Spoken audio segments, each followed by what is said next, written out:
Welcome to easy way. இன்னைக்கு ஆப்ரேட்டர்ல second ஒன்னா இருக்கிற ரிலேஷனல் ஆப்ரேட்டரை பத்தி பார்க்க போறோம். ஆல்ரெடி என் சேனல்ல அரித்மெட்டிக் ஆப்ரேட்டரை பத்தி பிரீஃபா எக்ஸ்பிளைன் பண்ணிருக்கேன். அந்த வீடியோ பார்த்துட்டு வாங்க, யூஸ்ஃபுல்லா இருக்கும்.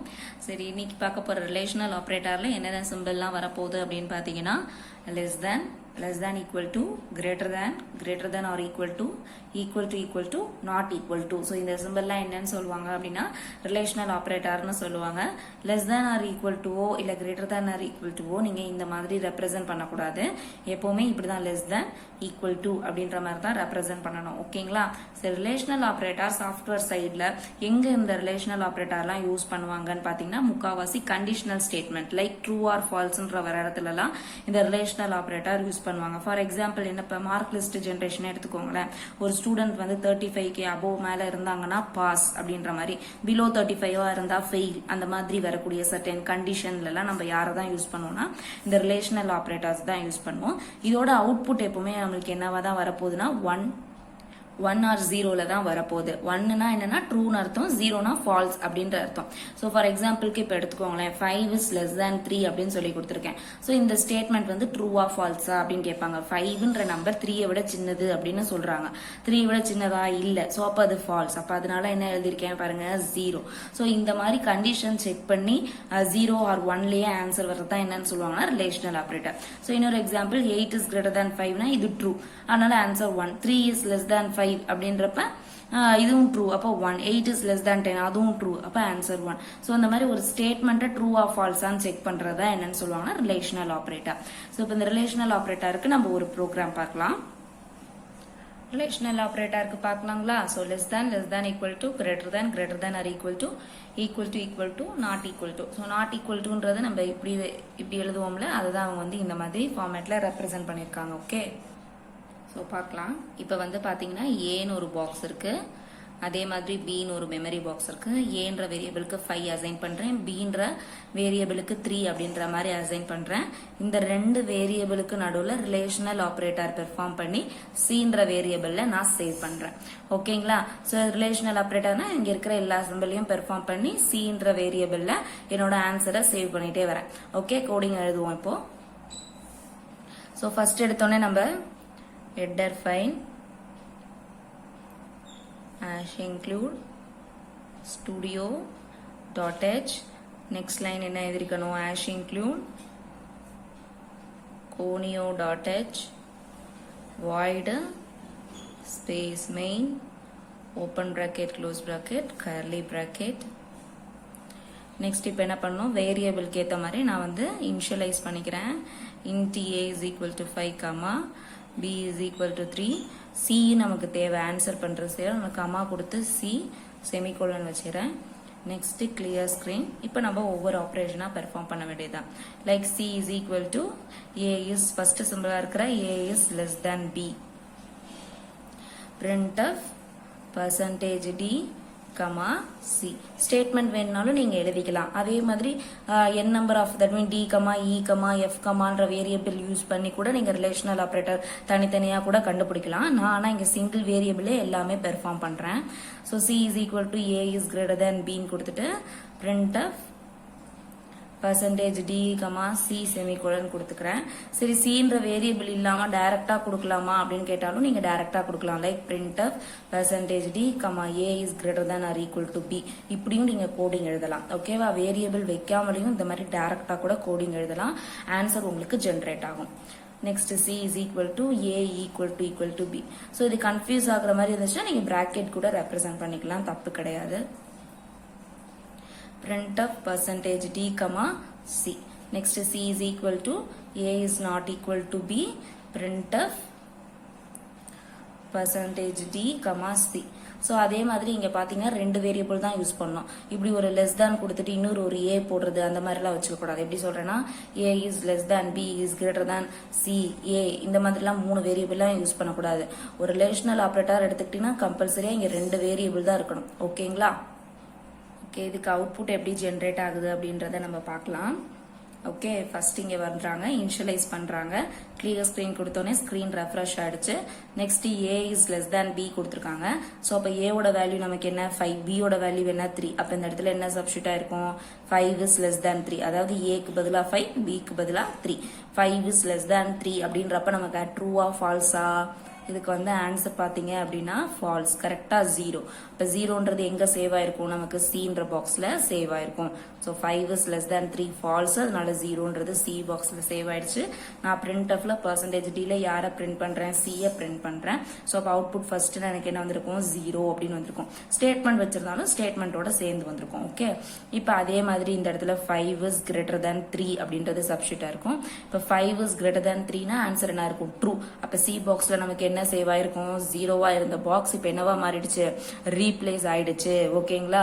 ஸோ ஒவ்வொரு தடவை சேம் வேரியபிள் யூஸ் பண்றப்ப அது என்ன ஆயிட்டே இருக்கும்? ஓவர் ரைட் ஆயிட்டே தான் இருக்கும். ஸோ 0வா இருந்தது இப்போ மாறி நமக்கு என்னவா மாறிடுச்சு? 1. அப்போ நான் பிரிண்ட் அப்ல சி கொடுத்தேன்னா அவுட்புட் எனக்கு என்ன வந்திருக்கும்? 1 அப்படின்ற மாதிரி வந்திருக்கும். நெக்ஸ்ட் இங்கே நான் எந்த வேரியபிளும் யூஸ் பண்ணுறேன், டைரக்டா இங்கேயே பெர்ஃபார்ம் பண்ணுறேன். அப்போ இங்கே என்ன பெர்ஃபார்ம் பண்ணியிருக்காங்க? 5 is greater than or equal to 3 அப்படின்றாங்க. ஒன்று இந்த 5ன்றது 3ஐ விட கிரேட்டராக இருக்கணும், இல்லை 3ஆவே இங்கே இருக்கணும். லைக் தட் மீன் நான் இங்கே 3ன்னு கொடுத்துருந்தாலும் ஆன்சர் என்னதான்? ட்ரூ. ஓகேவா? இப்போ 5 கொடுத்துருக்காலும் ட்ரூ தான் இப்போ ஆன்சர். அப்போ இந்த இடத்துல 1ன்றது நமக்கு என்ன வந்திருக்கும்? அவுட்புட்டாக வந்திருக்கும். இதை நான் எந்த வேரியபிளுமே சேவ் பண்ணல. ஓகேங்களா? ஓகே, இப்போ நான் நெக்ஸ்ட் என்ன பண்றாங்க? ஏவும் பியும் ஈக்குவலான்னு கேட்கறாங்க. தட் இஸ் 5 ஈக்குவல் டு 3 ஆன்னு கேட்கறாங்க. இது ட்ரூவா? இல்லை, இது ஃபால்ஸ். ஓகே, சப்போஸ் நான் இங்க 3 கொடுத்துருந்தேன்னா மேபி ட்ரூவா இருக்கும். இப்போ 5 ஈக்குவல் டு 3ன்றது ஃபால்ஸ். அப்போ சி பாக்ஸ்ல நமக்கு என்ன சேவ் ஆயிருக்கும்? ஆல்ரெடி இருந்த 1 இப்போ என்னவா மாறிடுச்சு? நமக்கு 0வா மாறிடுச்சு. So print of %d C கொடுப்ப நமக்கு ஆன்சர் என்னன்னு வந்திருக்கும்? 0ன்னு வந்திருக்கும். நெக்ஸ்ட் அதே மாதிரி 5 இஸ் நாட் ஈக்குவல் டு 3 ஆன்னு கேட்கறாங்க. ட்ரூவா ஃபால்ஸா? 5ம் 3யும் சமம் இல்லை அப்படின்னு சொல்றாங்க. ஆமா, அப்ப ஆன்சர் என்னன்னு சேவ் ஆயிருக்கும்? நமக்கு 1 அப்படின்ற மாதிரி சேவ் ஆயிருக்கும். ஸோ அப்ப பிரிண்ட் பண்றப்பையும் ஆன்சர் நமக்கு என்ன வந்திருக்கும்? 1 அப்படின்றது வந்திருக்கும். ஸோ இவ்வளோதான் ரிலேஷனல் ஆப்ரேட்டர்ஸை பொறுத்த வரைக்கும். ஸோ ஆன்சரும் எப்படி தான் வந்திருக்கும்னா 0-1-0-1ல மட்டும்தான் வரும் நமக்கு. ஓகேங்களா? ஸோ கண்டிஷனல் ஸ்டேட்மெண்ட்ல மட்டும்தான் நம்ம இந்த கண்டிஷனல் லூப்பிங் ஸ்டேட்மெண்ட் எப்பப்பெல்லாம் கண்டிஷன் செக் பண்ற மாதிரி வருதோ அப்பெல்லாம் நம்ம யாரை யூஸ் பண்ணுவோம்னா இந்த ரிலேஷனல் ஆப்ரேட்டரை யூஸ் பண்ணுவோம் மேக்சிமமா. ஓகே, நெக்ஸ்ட் லாஜிக்கல் ஆப்ரேட்டர் பார்க்க போறோம். லாஜிக்கல் ஆப்ரேட்டரை பொறுத்த வரைக்கும் அண்ட், ஆர், நாட்னு இருக்காங்க. அண்ட்னா இந்த மாதிரி 2 ஆம்பர்சன்ட் சிம்பிள், ஆர்னா பைப் சிம்பிள், நாட்னா எக்ஸ்க்ளமேட்டரி சிம்பிள். லாஜிக்கல் ஆப்ரேட்டருக்கும் அவுட்புட் எப்படி இருக்கும்னா 1 or 0, that is true or ஃபால்ஸ்ல தான் வரப்போகுது. ஸோ லாஜிக்கல் ஆப்ரேட்டர் அப்படின்றது என்ன அர்த்தம்னா 2 இல்ல அதுக்கு மேல ரிலேஷனல் ஆப்ரேட்டரை கம்பைன் பண்ணி வர்றதுதான் என்னன்னு சொல்லுவாங்கன்னா லாஜிக்கல் ஆப்ரேட்டர் அப்படின்னு சொல்லுவாங்க. சரி, அதுக்கு எக்ஸாம்பிள் இப்போ பார்ப்போம். இப்போ வந்து 5 இஸ் கிரேட்டர் தேன் 3 மட்டும் இருந்தது. ஸோ லைக் இப்படி 5 இஸ் கிரேட்டர் தேன் 3 இது மட்டும் இருந்துச்சுன்னா அது ரிலேஷனல் ஆப்ரேட்டர். ஸோ இதே மாதிரியே 6 is less than 5, 7 equal to 8 இந்த மாதிரி நமக்கு மோர் தேன் 2 ரிலேஷனல் ஆப்ரேட்டரை கம்பைன் பண்ணி எழுதுறது தான் என்னன்னு சொல்லுவாங்கன்னா லாஜிக்கல் ஆப்ரேட்டர். மார்க் வந்து 35க்கு மேல இருந்தா, ஸோ இந்த மாதிரி சிங்கிள் கண்டிஷன் வரப்பெல்லாம் நம்ம ரிலேஷனல் ஆப்ரேட்டர் யூஸ் பண்ணணும். அதே வந்து லாஜிக்கல் ஆப்ரேட்டர் நம்ம எங்கெல்லாம் யூஸ் பண்ணணும் அப்படின்னு பாத்தீங்கன்னா மோர் தென் 1 கண்டிஷன் வர இடத்துல லாஜிக்கல் ஆப்ரேட்டர். லைக் என்ன சொல்லுவாங்கன்னா தமிழ் மார்க்கும் 35க்கு மேல இருக்கணும், இங்கிலீஷ் மார்க்கும் 35க்கு மேல இருக்கணும், சயின்ஸ் மார்க்கும் 35க்கு மேல, இந்த மாதிரி 3 சப்ஜெக்ட்டுமே 35க்கு மேல இருக்கணும். ஸோ அந்த மாதிரி மோர் தென் 1 கண்டிஷன்ஸ் வரப்பெல்லாம் நம்ம யாரை யூஸ் பண்ணா லாஜிக்கல் ஆப்ரேட்டர். ரேஞ்சஸ் வரப்பையும் லாஜிக்கல் ஆப்ரேட்டர் தான் யூஸ் பண்ணுவாங்க. ஃபார் எக்ஸாம்பிள் ஏஜ் வந்து 5க்கு மேல இருக்கணும், அதே சமயத்துல ஏஜ் வந்து 10க்கு கீழேயும் இருக்கணும், இல்ல 50க்கு கீழே இருக்கணும். ஸோ இந்த மாதிரி ரெஸ்ட்ரிக்ஷன் வர இடத்துல ரேஞ்சஸ் வரப்ப 5 to 50 இந்த மாதிரி ரேஞ்சஸ் எல்லாம் வரப்ப யாரை தான் யூஸ் பண்ணுவாங்கன்னா லாஜிக்கல் ஆப்ரேட்டர் தான் யூஸ் பண்ணுவாங்க. ஓகேங்களா? ஒரு வியூ இருக்கா? ஸோ ரிலேஷனல் ஆப்ரேட்டர் அப்படின்னு சொல்றது சிங்கிள் கண்டிஷனல் வர இடத்துல யூஸ் பண்ணணும். லாஜிக்கல் ஆப்ரேட்டர்ன்றது மோர் தேன் 1 கண்டிஷன் வர இடத்துல லாஜிக்கல் ஆப்ரேட்டர் யூஸ் பண்ணுவோம். அந்த மோர் தேன் 1 கண்டிஷன் யாரை சொல்றேன்னா இந்த மோர் தேன் 1 ரிலேஷனல் ஆப்ரேட்டர் வரதான் கம்பைன் பண்றதா லாஜிக்கல் ஆப்ரேட்டர். இப்போ இதுக்கு ஒரு ப்ரோக்ராம் பார்ப்போம், பார்த்தா உங்களுக்கு கிளியரா புரியும். அதுக்கு முன்னாடி ட்ரூத் டேபிள் ஒரு தடவை பார்த்துருவோம்.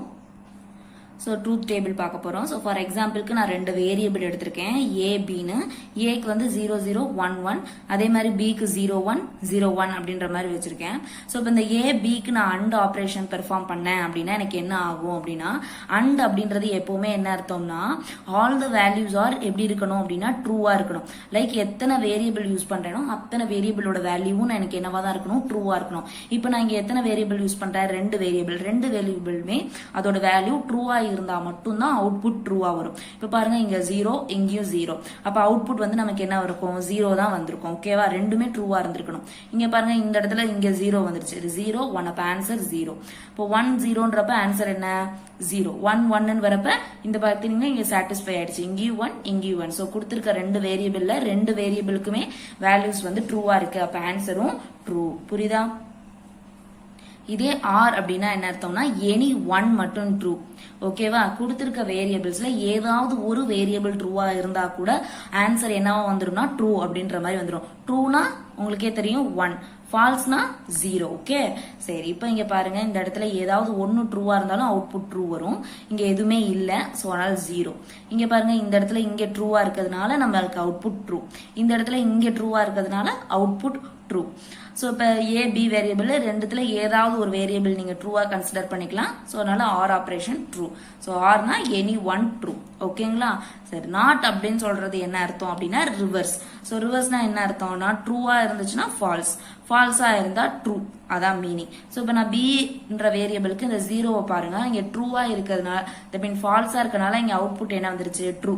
இதே ட்ரூவா இருந்துச்சுன்னா என்ன வந்திருக்கும், ஃபால்ஸ். அதே மாதிரி ஃபால்ஸா இருக்கு, அப்ப அதுக்கு நாட் எடுத்தேன்னா ட்ரூ. அது ட்ரூக்கு நாட் எடுத்தேன்னா ஃபால்ஸ். நான் இங்க வந்து இந்த பிக்கு மட்டும் தான் இங்க நாட் எழுதியிருக்கேன். ஓகேங்களா, சரி. இப்ப இந்த 2 வேரியபிளுக்கு நம்ம இந்த மாதிரி பார்த்தோம்.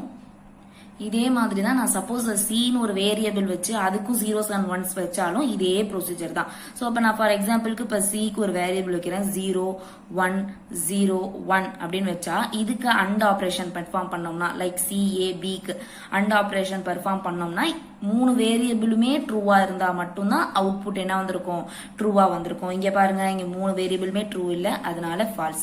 இங்கேயுமே 3மே ட்ரூ இல்ல, ஃபால்ஸ். இங்கேயுமே 3மே ட்ரூ இல்ல, ஃபால்ஸ். இங்க பார்த்தா சியும் ட்ரூ, ஏவும் ட்ரூ, பியும் ட்ரூ, அதனால அவுட்புட் ட்ரூ. ஆர்ல எனி ஒன் ட்ரூவா இருந்தா கூட ட்ரூ. ஓகேங்களா, சோ இவ்வளவுதான் ட்ரூத் டேபிள். சோ இதை வச்சுதான் இப்ப நம்ம லாஜிக்கல் ஆபரேட்டர் பெர்ஃபார்ம் பண்ண போறோம். ஓகே, ஸோ இப்போ கோடிங் பாருங்க. ஏக்கு ஒரு வேரியபிள் வந்து 5 வச்சிருக்கேன், பிக்கு ஒரு வேரியபிள் 3 இனிஷியலைஸ் பண்ணிருக்கேன், சிக்கு வந்து 4 அப்படின்ற மாதிரி இனிஷியலைஸ் பண்ணிருக்கேன். ஸோ இந்த மூணுத்துக்கும் நான் relational plus logical operator perform பண்ணி டீன்ற வேரியபிள்ல சேவ் பண்ண போறேன். So as usual header file எழுதியாச்சு. இங்க கொடுத்துருக்க கோடிங் எழுத மாதிரி ஏக்கு 5, பிக்கு 3, சிக்கு 4 இனிஷியலைஸ் பண்ணி டீன்ற வேரியபிள் டிக்ளரைசேஷன், அதனால டீன்ற வேரியபிள் வச்சாச்சு. கிளியர் ஸ்கிரீன் கொடுத்துட்டேன். இப்போ நமக்கு கோடிங் கொடுத்துருக்காங்க என்னன்னா A is greater than B and B is greater than C and C is greater than or equal to A perform பண்ணி டீல சேவ் பண்ணுங்க, டீயை பிரிண்ட் பண்ணி காட்டுங்க அப்படின்ற மாதிரி கொடுத்துருக்காங்க. ஓகேங்களா, இங்க ஸ்டேட்மெண்ட் வேணாலும் நீங்க ஸ்டேட்மெண்ட் எழுதிக்கோங்க. ஒவ்வொரு ஸ்டேட்மெண்ட் முடிஞ்சோடனே நீங்க என்ன பண்ணணும்னா கம்பல்சரி செமிகோலன் வைக்கணும். செமிகோலன் வைக்கிறத மறந்துடக்கூடாது. இது எப்படி ஒர்க் ஆகுதுன்றத பார்க்கலாம். ஏவோட வேல்யூ நம்ம இருக்கு. இப்போ ஒர்க்கிங் ப்ரொசீஜர் ஏவோட வேல்யூ பாத்தீங்கன்னா 5. ஓகே, டைரக்டா அவுட்புட் வந்துடும். 1 0 ஆர் 1 அப்படின்றத அவுட்புட் வரப்போகுது. உள்ள இது எப்படி பெர்ஃபார்ம் ஆகும் அப்படின்றத நான் உங்களுக்கு இங்க எக்ஸ்பிளைன் பண்றேன். ஏவோட வேல்யூ 5, பியோட வேல்யூ 3 அண்ட் ஆப்ரேஷன். நெக்ஸ்ட் பியோட வேல்யூ நமக்கு என்ன கொடுத்துருக்காங்க 3 கிரேட்டர் தேன், சியோட வேல்யூ 4 and C ஓட value 4. Okay, 4 is greater than or equal to A ஓட வேல்யூ 5. ஸோ இப்போ இதோட அவுட்புட் நீங்க பார்க்கணும். தட் மீன் இது ஒரு ரிலேஷனல் ஆப்ரேட்டர், இது ஒரு ரிலேஷனல் ஆப்ரேட்டர், இது ஒரு ரிலேஷனல் ஆப்ரேட்டர், கம்பைன் பண்றது அண்ட்ன்ற லாஜிக்கல் ஆப்ரேட்டர். ஓகேவா, அப்ப இதோட மீனிங் என்ன இருக்கணும், இதுவும் இந்த கண்டிஷனும் ட்ரூவா இருக்கணும், இதுவும் ட்ரூவா இருக்கணும். இந்த கண்டிஷனும் ட்ரூவா இருந்தா மட்டும்தான் அவுட்புட் நமக்கு ட்ரூ வரும். ஓகே, இப்போ இதோட ஆன்சர் ட்ரூ. ஓகே, இதோட ஆன்சர் பாருங்க 3 இஸ் கிரேட்டர் than 4 அப்படின்னு கேட்டிருக்காங்க. அப்ப அது ட்ரூவா ஃபால்ஸா, ஃபால்ஸ். கரெக்டா, சரி. அதே மாதிரி 4 is greater than or equal to 5 அப்படின்றப்ப ஃபால்ஸ். இங்க எதுவுமே 3மே ட்ரூவா இல்ல. சோ அதனால நமக்கு அவுட்புட் என்ன வந்திருக்கும் அப்படின்னு பாத்தீங்கன்னா 0 அப்படின்றது டி பாக்ஸ்ல சேவ் ஆயிருக்கும். ஓகே, சோ அப்ப அவுட்புட் நம்ம பார்க்கப்போ நமக்கு என்ன வந்திருக்கும் ஸ்கிரீன்ல அப்படின்னு பாத்தீங்கன்னா 0 அப்படின்றது வந்திருக்கும். ஓகே, சரி. நெக்ஸ்ட் நம்ம இந்த ஆர் ஆப்ரேஷன் எப்படி பெர்ஃபார்ம் ஆகுதுன்னு பார்க்கலாம். அதே ஏவோட வேல்யூ 5, சியோட வேல்யூ என்ன கொடுத்துருக்காங்க 4, ஆர் ஆப்ரேஷன், பியோட வேல்யூ 3, ஏவோட வேல்யூ 5, ஆர் சியோட வேல்யூ நமக்கு என்ன கொடுத்துருக்காங்க 4 ஈக்குவல் டு ஏவோட வேல்யூ 5. ஸோ இப்போ இதுக்கு கண்டிஷன் ட்ரூவா ஃபால்ஸான்னு பார்க்கணும். இதோட கண்டிஷன் என்ன ஃபால்ஸ். 0 5 வந்து 4ஓட லெஸ்ன்றாங்க ஃபால்ஸ். 3 வந்து 5 விட பெருசுன்றாங்க, இதுவும் ஃபால்ஸ். இது ரெண்டும் ஈக்குவல்னு சொல்றாங்க, அப்ப இதுவும் ஃபால்ஸ். ஸோ இப்போ இங்க பாருங்க ஆர் ஆப்ரேட்டர்ல எல்லாமே ஃபால்ஸ் வந்துருச்சு. அப்ப ஆன்சரும் என்னதான் வந்திருக்கும் நமக்கு ஃபால்ஸ் அப்படின்ற மாதிரி தான் வந்திருக்கும். ஓகேவா? சப்போஸ் இந்த 3 ஸ்டேட்மெண்ட்ல இந்த 3 கண்டிஷன்ல ஏதாவது ஒன்னு ட்ரூவா இருந்தா கூட நம்மளுக்கு அவுட்புட் வந்து 1ன்னு வந்திருக்கும் ஆர் ஆப்ரேஷன்ல. இங்க எல்லாமே 0 வந்துட்டதுனால ஆன்சர் நமக்கு என்னன்னு சேவ் ஆயிடுச்சு 0 அப்படின்றது சேவ் ஆயிடுச்சு. ஓகேவா? சோ நான் இங்க எக்ஸாம்பிளுக்கு 3 கண்டிஷன் யூஸ் பண்ணிருக்கேன். நீங்க 2 கண்டிஷன் வைக்கிறதா இருந்தாலும் நீங்க வச்சு செக் பண்ணி பார்க்கலாம். ஓகே, இப்ப தேர்ட் இருக்கிற நாட் ஏவோட வேல்யூ என்ன 5, பியோட வேல்யூ 3. ஸோ இப்போ இது ட்ரூவா ஃபால்ஸா? இதுக்கு ஆன்சர் வந்து ட்ரூ, ரைட்? ஸோ ட்ரூக்கு நாட் எடுத்தீங்கன்னா என்ன வந்திருக்கும் ஃபால்ஸ் 0. அப்போ டி பாக்ஸில் நமக்கு என்ன சேவ் ஆயிருக்கும் 0. அப்போ அவுட்புட்டும் 0. அப்போ இந்த 3 இதுக்குமே நமக்கு என்னதான் வந்துச்சு 0 0ன்ற அவுட்புட் ஜென்ரேட் ஆயிடுச்சு. ஓகேவா? ஸோ இது வந்து ஜஸ்ட் ஒர்க்கிங் ப்ரொசீஜர். இன்டர்னலா இது எப்படி ஒர்க் ஆயிருக்கும் அப்படின்றத தான் எழுதியிருக்கேன். ஓகே, ஒவ்வொரு ஸ்டேட்மெண்ட்டுக்குள்ள இந்த மாதிரி தான் ஒர்க் ஆகி டீன்ற வேரியபிள்ல சேவ் ஆயிருக்கும். இவ்வளவுதான் லாஜிக்கல் ஆப்ரேட்டர். ஓகே, இன்னைக்கு just relational and logical operators மட்டும் தான் பார்த்துருக்கோம். ரிமைனிங் இருக்கிற ஆப்ரேட்டர்ஸ்லாம் நம்ம நெக்ஸ்ட் வீடியோல பார்க்கலாம். Okay, thank you. மறக்காம ஈஸி வேக்கு சப்ஸ்கிரைப் பண்ணிடுங்க.